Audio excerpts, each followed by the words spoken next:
కాబట్టి అసలు ఏం జరుగుతుంది? నేను చాలా సేపటి నుంచి సెలెక్ట్ ట్రై చేస్తున్నాను కానీ లైన్ దొరకడం లేదు. సిస్టమ్ పనిచేయట్లేదు. డాడీ మనం ఎక్కడికి వెళ్తున్నాం? పాటించడం కొంచెం కష్టం. మీరు సారా అంటే ఇంటికి వెళ్తున్నారమ్మా. అక్కడికి ఎందుకు? వద్దు. నువ్వు కూర్చో అమ్మా, నీకు అన్ని విషయాల తర్వాత వివరంగా చెప్తాను. అరగంటే టైం ఉంది కర్నల్. ఓకే, అర్థమైంది. దేనికి అరగంట టైము? ఈ ఏరియాని సీల్ చేయబోతున్నారు.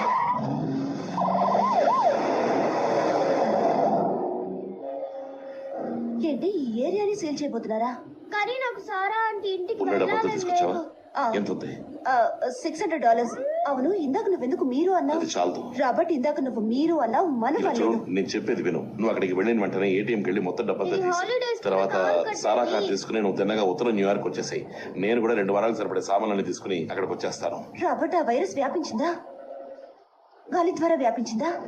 కానీ మన సమ్మర్ హాలిడేస్ లోనే కదా సారా అంటే ఇంటికి వెళ్తాం. అవునమ్మా. ఓ మై గాడ్, ఇది క్రిస్మస్ హాలిడేస్. మరి నా గిఫ్ట్లన్నీ?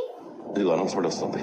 నా అమెరికా దేశపు ప్రజలారా, నా ఈ గిఫ్ట్లన్నీ వైరస్ ఎక్కడ దాచారో మన నాకు దేశ ప్రజల నువ్వు జీవనం ఊరుకుంటావా? మాత్రమే కాకుండా ఈ గ్రహం మీద ఉన్న అన్ని దేశాల ప్రజల జీవనం మమ్మీ చూడు, ప్రమాదం.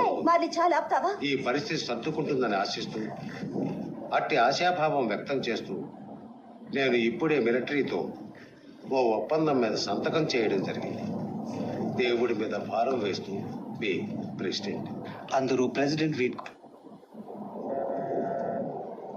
ఇప్పటికీ ఏం మించిపోలేదు. మాకు ఇంకా ఒక వారమో 2 వారాల టైం ఉంది. ఈలోగా ఆ వైరస్ ఉధృత్వాన్ని తగ్గిస్తాం.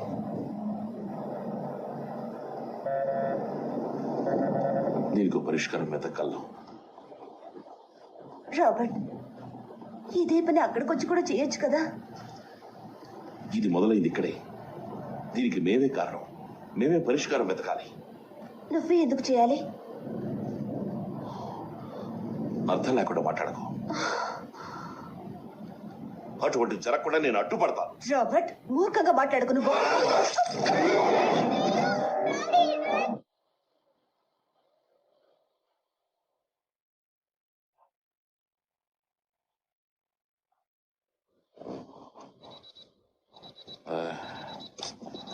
కాసేపు